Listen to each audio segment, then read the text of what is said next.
कहानी की शुरुआत होती है एलेगेशिया नाम के एक देश में, जहां पर ड्रैगन्स की सवारी करने वाले लोग राज किया करते थे। कई सालों तक यहाँ के लोग खुशहाल जिंदगी जीते रहे, लेकिन फिर इस देश के राजाओं ने आपस में ही ताकत के लिए लड़ना शुरू कर दिया। एक दिन एक ड्रैगन राइडर जिसका नाम गैल्बेटोरिक्स था, उसने सभी राजाओं की कमजोरियों का पता लगाया और एक खूनी युद्ध के दौरान उन सबको मौत के घाट उतार दिया। उन सबको खत्म करने के बाद गैल्बेटोरिक्स काफी लंबे समय के लिए एलेगेशिया का एकमात्र राजा बन गया। सबसे खतरनाक बात तो यह थी कि अब वह अत्याचारी हो गया था। उसे किसी का डर नहीं था और जो मन में आता वो करता। इसलिए वार्डन नाम की एक फौज जो लोगों की आजादी के लिए लड़ रही थी, उसे गद्दी से हटाने की कोशिश करने लगी। एक रात आर्या नाम की एक वार्डन योद्धा ने एक बहुत ही खास पत्थर गैल्बेटोरिक्स से चुरा लिया। इस चोरी के चलते गुस्से से भर चुके गैल्बेटोरिक्स ने अपने जादूगर दुर्जा को उस पत्थर को वापस लाने के लिए कहा। कुछ देर बाद दुर्जा और उसके लोगों ने आर्या पर घात लगाकर हमला किया।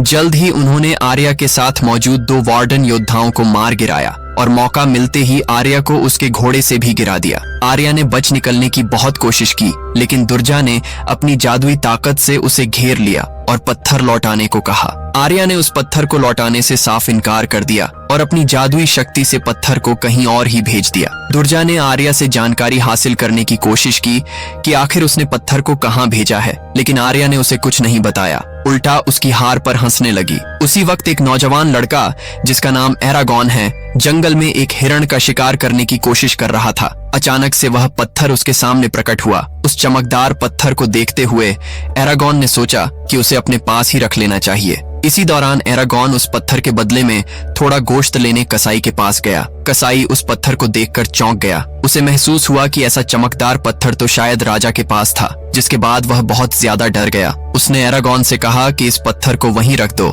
जहां से ये मिला था और किसी से भी इस बारे में जिक्र मत करना, वरना पूरा गांव खतरे में पड़ जाएगा। फिर उसने एरागॉन को तुरंत ही अपनी दुकान से निकल जाने को कहा, क्योंकि वह किसी मुश्किल में नहीं पड़ना चाहता था। दुकान से बाहर आते हुए एरागॉन ने देखा कि राजा के सिपाही ब्रोम नाम के एक आदमी को परेशान कर रहे थे। उन्होंने कहा कि उसने राजा के जंगल से मुर्गे चुराए हैं। सिपाहियों ने उससे मुर्गे छीनने की बात कही, जिस पर ब्रोम ने एक बार के लिए तो सोचा कि वह उन पर पलटवार करे, लेकिन अंतिम वक्त पर उसने अपना फैसला बदलते हुए मुर्गे दे देना ही सही समझा। एरागॉन जब अपने कमरे में लौटा तो उसने देखा कि वह पत्थर हिल रहा था और अंदर से एक नन्हा सा ड्रैगन निकल आया। अब उसे समझ आया कि ये कोई पत्थर नहीं, अंडा था, वो भी ड्रैगन का। जैसे ही एरागॉन ने उस छोटे से ड्रैगन को प्यार से छुआ, दूर कहीं ब्रोम और गैल्बेटोरिक्स दोनों को ड्रैगन के जन्म का एहसास हुआ। दुर्जा अपनी जादूगरी से आर्या के दिमाग को पढ़कर यह पता लगा लेता है कि ड्रैगन एरागॉन के पास है। जब गैल्बेटोरिक्स को इस बात का पता चला तो उसने दुर्जा से कहा कि इस लड़के को ढूंढकर जल्दी से खत्म कर दो, इससे पहले कि उनकी खिलाफत करने वाले वार्डन ग्रुप को इसकी खबर मिले। अगली सुबह जब एरागॉन उठा तो नन्हा ड्रैगन उसके पास ही सोया हुआ था और एरागॉन की हथेली पर एक अजीब सा निशान दिख रहा था। जैसे जैसे दिन बीतने लगे, एरागॉन और ड्रैगन एक दूसरे के करीब आते रहे। एक दिन एरागॉन ने यह महसूस किया कि उन दोनों का ही एक दूसरे के अलावा कोई नहीं था। उन दोनों की ही माओ ने उन्हें छोड़ दिया था। अगले दिन वह अपने ड्रैगन को उड़ना सिखाने लगा। ड्रैगन भी जल्द ही उड़ना सीख गया और बादलों के ऊपर उड़ने लगा। उड़ते उड़ते ड्रैगन बहुत जल्द बड़ा हो गया और जब वह इतने बड़े हुए साइज के साथ नीचे लैंड हुआ तो एरागॉन बेचारा डर गया। अब वह ड्रैगन बोल भी सकता था। उसने अपना नाम सैफिरा बताया। साथ ही उसने बताया कि एरागॉन उसका चुना हुआ राइडर है, यानी कि सिर्फ वही उसकी सवारी कर सकता है। पता चलता है कि ड्रैगन एरागॉन के बिना कुछ कहे उसके मन की बातें सुन सकता था।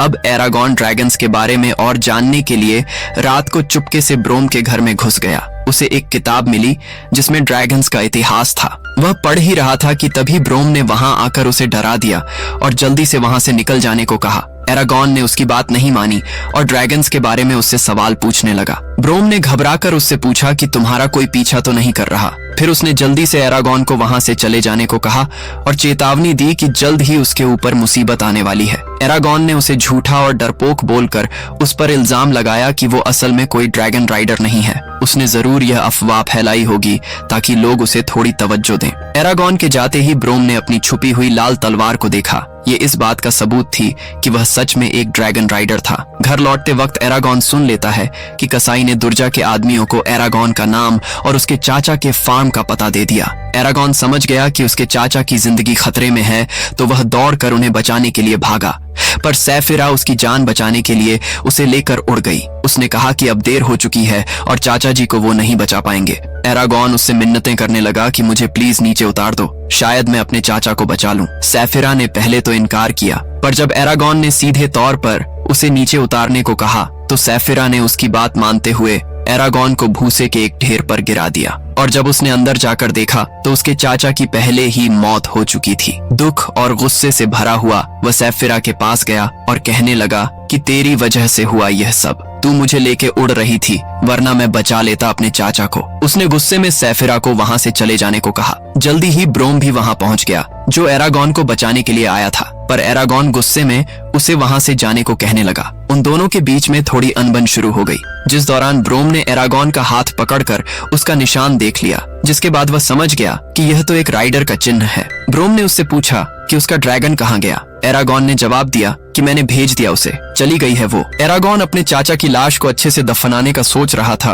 पर ब्रोम ने जल्दी से उस झोपड़ी में आग लगा दी और वह एरागॉन को जबरदस्ती घोड़े पर बैठाकर तुरंत वहां से ले गया, इससे पहले कि दुर्जा के कातिल दोबारा उस तक पहुंच पाए। एरागॉन ने भारी मन से अपने जलते हुए घर को देखा और फिर ब्रोम के साथ दूर के एक जंगल की ओर निकल पड़ा। वहां ब्रोम से उसे पता चला कि वो उन गिने चुने जिंदा बचे हुए ड्रैगन राइडर्स में से ही एक है। ब्रोम ने एरागॉन को समझाया कि अब वो वार्डन की आखिरी आशा बन चुका है। अगर उन्हें गैल्बेटोरिक्स को हराना है तो उनके पास कम से कम एक ड्रैगन तो होना ही चाहिए, और वो ड्रैगन होगा एरागॉन का। ब्रोम ने एरागॉन से सैफिरा को बुलाने को कहा। एरागॉन ने अपने मन में सैफिरा को पुकारा और वह तुरंत ही वहां आ गई। पहले पहल तो सैफिरा ब्रोम पर शक कर रही थी, पर जब ब्रोम ने उसे परखकर उसकी तारीफ की तो सैफिरा ने उसका विश्वास कर लिया। एरागॉन अब भी सैफिरा पर सवारी नहीं करना चाहता था। वो आज तक यही मानता था कि उनकी गलती की वजह से ही उसके चाचा की मौत हुई। ब्रोम ने उसे समझाया कि सैफिरा ने पूरी दुनिया में उसे चुना है। अगर एक ड्रैगन का चुना हुआ राइडर मर जाए तो ड्रैगन भी मर जाता है, इसीलिए गैल्बेटोरिक्स एरागॉन को मारना चाहता था। ब्रोम ने अंदाजा लगाया कि अब दुर्जा राजैक को भेजेगा ताकि वह एरागॉन को जल्द से जल्द खत्म कर सके। इसीलिए वो एरागॉन को वार्डन ग्रुप के गुप्त ठिकाने पर ले जा रहा था, जहां पर अच्छे से उसकी सुरक्षा की जा सके। सैफिरा को दूर भेजने के बाद ब्रोम और एरागॉन रास्ते पर आगे बढ़ गए। एक जगह एरागॉन ने देखा कि राजैक लोगों को लूट रहे थे। एरागॉन चाहता था कि ब्रोम उनकी मदद करे, पर ब्रोम ने मना करते हुए कहा कि अभी एरागॉन इसके लिए तैयार नहीं है। लेकिन इस पर एरागॉन कहने लगा कि मुझे लड़ना बहुत अच्छे से आता है, जिसके बाद ब्रोम ने उसे परखने के लिए लकड़ी के एक डंडे से लड़ने को कहा। एरागॉन बहुत ही आसानी से हार गया, जिसके बाद ब्रोम ने उसे बताया कि तुम अभी बिल्कुल भी तैयार नहीं हो। थोड़ी देर आराम करने के बाद ब्रोम ने जादूगरी से आग जलाई। एरागॉन ने उससे पूछा कि आखिर तुमने कैसे किया, लेकिन ब्रोम ने उसे जादुई शब्द बताने से मना कर दिया और बोला कि अब सोने का समय हो गया, सो जाओ। अगली सुबह दोनों अपनी यात्रा जारी रखकर एक गांव पहुंच गए। ब्रोम ने एरागॉन से वहीं रुककर किसी से बात करने से मना किया। ब्रोम के जाते ही एरागॉन उसकी बात ना मानते हुए एक भविष्य बताने वाली औरत एंजेला के पास गया और उससे अपना भविष्य पूछने लगा। एंजेला ने कहा कि एरागॉन में बहुत शक्ति छुपी हुई है और वह जल्द ही एक बहुत बड़ा युद्ध लड़ेगा। उसने एक लड़की का जिक्र किया जो आने वाले कुछ समय में उसकी जिंदगी का एक अटूट हिस्सा बन जाएगी। एरागॉन टेंट से निकल ही रहा था कि तभी दुर्जा के उर्गल ने उस पर हमला कर दिया। खुशकिस्मती से ब्रोम ने समय पर आकर उसे बचा लिया और फिर उसे डांट कर पूछा कि आखिर उसने उसकी बात क्यों नहीं मानी। अब और ऑर्गल्स आने लगे और ब्रोम भी उनसे लड़ने लगा, लेकिन उनका पलड़ा भारी पड़ रहा था। जब वो मरने ही वाले थे तो एरागॉन ने तीर चलाकर ब्रोम को बचा लिया। इसके बाद एरागॉन ने अनजाने में एक जादुई तीर से पूरा पुल ही तोड़ डाला, जिससे सभी उर्गल पानी में डूब गए। लेकिन इतने ताकतवर जादू का इस्तेमाल करके एरागॉन की शक्ति खत्म हो चुकी थी और वो बेहोश होकर वहीं गिर पड़ा। जल्द ही सैफिरा भी उसे बचाने के लिए पहुंची। अगली सुबह एरागॉन एक शांत जगह पर होश में आया। ब्रोम उसके पास ही था और उसने एरागॉन को समझाया कि रात को सैफिरा ने एरागॉन के डर को महसूस कर लिया था, जिसके बाद उसने अपने अंदर का थोड़ा जादू एरागॉन के अंदर डाल दिया। इसी ताकत से एरागॉन ने वह जादुई तीर बनाया था ब्रोम उसे जादू करने के सभी तंत्र मंत्र सिखाने लगा और साथ ही उसे यह भी सिखाया कि सैफिरा की नजरों से वो कैसे देख सकता है। इसके बाद वो दोनों जल्दी ही वार्डन के गुप्त ठिकाने की तरफ निकल गए। अब एरागॉन पहली बार सैफिरा के ऊपर सवार होकर ऊपर से नजारा देखने लगा और वहीं ब्रोम घोड़े पर नीचे चल रहा था। अचानक एरागॉन ने सैफिरा की नजरों से देखा कि दुर्जा के भेजे हुए 2 भयंकर दरिंदे राजाएक ब्रोम पर हमला करने को बिल्कुल तैयार खड़े थे। एरागॉन ब्रोम को बचाने के लिए आया और एक राजाएक ने उसे नीचे गिरा दिया और वहीं बेचारी सैफिरा पेड़ों से टकराकर घायल हो गई और राजाएक उसे मारने ही वाला था कि तभी एरागॉन ने ब्रोम से सीखा हुआ एक मंत्र इस्तेमाल करके राजाएक को मार गिराया। एरागॉन घायल सैफिरा के पास जाने लगा तो एक दूसरा राजाएक उसे रोकने आया, पर ब्रोम ने अपनी लाल तलवार से उस राजाएक के दिल पर वार करके उसे खत्म कर दिया। ब्रोम ने सैफिरा के घावों पर मरहम लगाई और एरागॉन को डांटते हुए कहा कि लड़ाई में अपने ड्रैगन की सुरक्षा के बारे में सबसे पहले सोचो। एरागॉन ने ब्रोम का हाथ थामा और उस पर ड्रैगन राइडर का निशान देखकर वह समझ गया कि ब्रोम भी पहले एक ड्रैगन राइडर हुआ करता था। ब्रोम ने बताया कि उसके ड्रैगन को एक धोखेबाज राइडर मोरजान ने मारा था। बाद में ब्रोम ने मोरजान को ढूंढकर उसे भी मार गिराया और उसकी लाल तलवार अपने पास रख ली। दुर्जा एरागॉन को फंसाने के लिए उसे सपनों में आर्या से मिलाने लगा, जहां आर्या एरागॉन से मदद मांग रही थी कि वो उसे दुर्जा की कैद से बचा ले। एरागॉन की जैसे ही आंख खुली तो वो उसे बचाने का फैसला कर लेता है। ब्रोम ने उसे ऐसा करने से मना भी किया, कहा कि खतरा बहुत बड़ा है, पर एरागॉन सुनने को तैयार ही नहीं हुआ। एरागॉन तुरंत सैफिरा पर सवार होकर उड़ गया। सैफिरा भी उसे रोकना चाहती थी, पर एरागॉन ने उसे आदेश देकर कहा कि जैसा मैं कह रहा हूँ वैसा ही करो। जल्द ही एरागॉन उस जगह पर पहुंच गया जहां पर आर्या को कैद किया गया था। चुपके से अंदर जाकर उसने आर्या को ढूंढ भी निकाला, मगर वो कहाँ जानता था कि वह तो अच्छी तरह से दुर्जा के फैलाए हुए जाल में फंसता जा रहा था। जैसे ही वह आर्या के करीब पहुंचा, दुर्जा ने पीछे से आकर उस पर अपने जादुई भाले से हमला कर दिया, लेकिन ब्रोम ने बीच में आकर एरागॉन की जान बचाई। लेकिन इस हमले में वो खुद गंभीर रूप से घायल हो गया। ब्रोम को घायल देखकर एरागॉन ने गुस्से में दुर्जा पर तीर चला दिया। तीर सीधा जाकर दुर्जा के सर पर लगा, लेकिन उसका भी कोई असर नहीं हुआ। दुर्जा वहां से गायब हो गया, लेकिन इस सब में उसका जादू आर्या के ऊपर से टूट गया। आर्या और एरागॉन घायल ब्रोम को वहां से ले जाने लगे,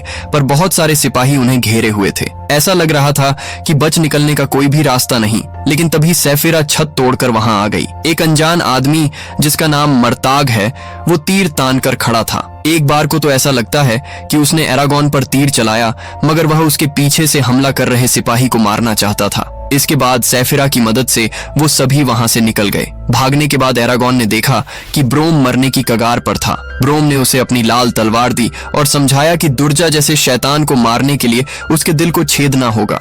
एरागॉन ने ब्रोम को ठीक करने की कोशिश की, मगर कोई फायदा नहीं हुआ। सैफिरा ब्रोम को अपनी पीठ पर बैठाकर एक आखिरी बार हवाई सैर पर ले गई, क्योंकि वो एक ड्रैगन राइडर था, जहां ब्रोम ने अपनी आखिरी सांसें ली। आगे बढ़ने से पहले आर्या बीमार सी होकर गिर पड़ी, क्योंकि दुर्जा ने उसे अपने जादू से झड़ दिया था। तभी अचानक सैफिरा ने मर्ताग को पकड़ लिया, जो उनका पीछा कर रहा था। मर्ताग ने एरागॉन को अपनी बचपन की कहानी सुनाई कि कैसे गैलबेटोरिक्स ने उसके पूरे परिवार को खत्म कर दिया और अब वो एरागॉन के साथ मिलकर लड़ना चाहता था। एरागॉन ने भी हाँ कर दी और मर्ताग उन्हें सबसे तेज रास्ते से वार्डन की उस खुफिया जगह पर ले गया। कुछ देर बाद वो एक झरने के पास थे, जहां एक ऑर्गल ने एरागॉन पर हमला कर दिया, लेकिन मर्ताग ने ऐन वक्त पर आकर उसे मार गिराया। झरने के पानी से गुजरकर वो दोनों वार्डन के योद्धाओं से मिले, लेकिन कोई यह नहीं जानता था कि ऑर्गल्स उनका पीछा करते हुए वहां तक आ पहुंचे थे। इसी दौरान गैलबेटोरिक्स दुर्जा को डांट रहा था, क्योंकि वह एरागॉन को पकड़ नहीं पाया, पर तभी दुर्जा को पता चला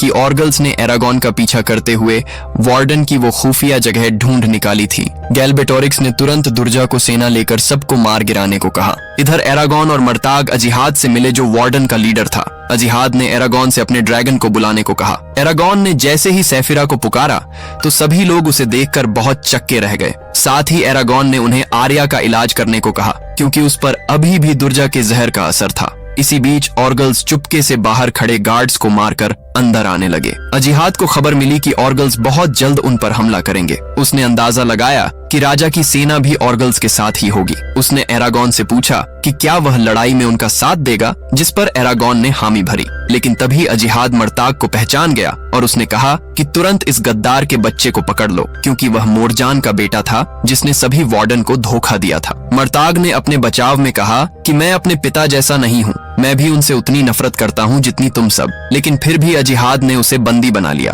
अब दुर्जा राजा की पूरी सेना लेकर वहां पहुंच चुका था। दुर्जा ने उनका हौसला बढ़ाकर उन्हें युद्ध के लिए तैयार किया। उधर सभी वार्डन भी लड़ाई के लिए पूरी तरह तैयार थे। अजिहाद ने एरागॉन को उसकी सुरक्षा के लिए आर्मर पहना दिया। आर्या, जो पूरी तरह तंदुरुस्त हो चुकी थी, एरागॉन के पास आई। उसने एरागॉन से कहा कि भगवान ने उसे इस काम के लिए चुना है, वरना आखिर इतने सालों बाद पैदा हुई वो ड्रैगन उसे ही क्यों चुनती। खैर, जल्द ही ऑर्गल्स दरवाजा तोड़कर अंदर घुस आए। एरागॉन ऊपर एक चट्टान पर खड़ा होकर उसे देख रहा था। उसने तुरंत सैफिरा पर सवार होकर उसे आग उगलने को कहा और एक ही पल में युद्ध का पासा उनकी तरफ पलट गया, क्योंकि ना जाने कितने सारे ऑर्गल्स तो जलकर मारे गए। उधर मर्ताग कैद में चिल्लाने लगा कि कोई मुझे बाहर निकालो, लेकिन तभी एक जलता हुआ ओर्गल दरवाजा तोड़कर उसे मारने आया।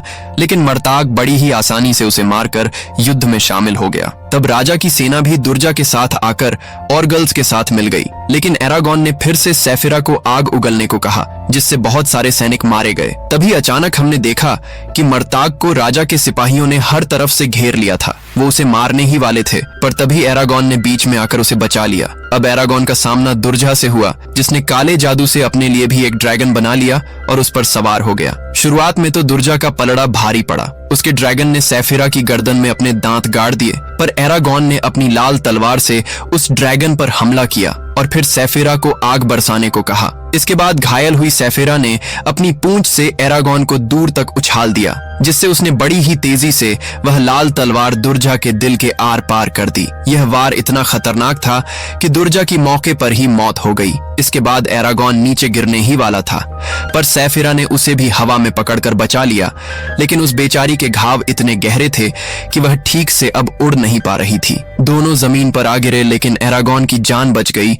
लेकिन बेचारी सैफिरा मरने की कगार पर आ चुकी थी। एरागॉन ने अपनी पूरी जान लगाकर अपनी जादुई शक्तियों से उसे बचाने की कोशिश की, लेकिन कुछ देर बाद वो बेहोश हो गया। जैसे ही उसकी आंख खुली तो उसने सैफिरा के बारे में पूछा, जिस पर मर्ताग ने कहा कि वह चली गई। इस पर एरागॉन ने सोचा कि सैफिरा मर गई और वह बहुत ज्यादा दुखी हो गया। लेकिन फिर मर्ताग ने हंसकर सैफिरा को आवाज लगाई, जिसके बाद वह एकदम सही सलामत उनके सामने आ खड़ी हुई। वीडियो पसंद आई तो लाइक कर देना, चैनल को सब्सक्राइब कर लेना। मिलते हैं अगली वीडियो में।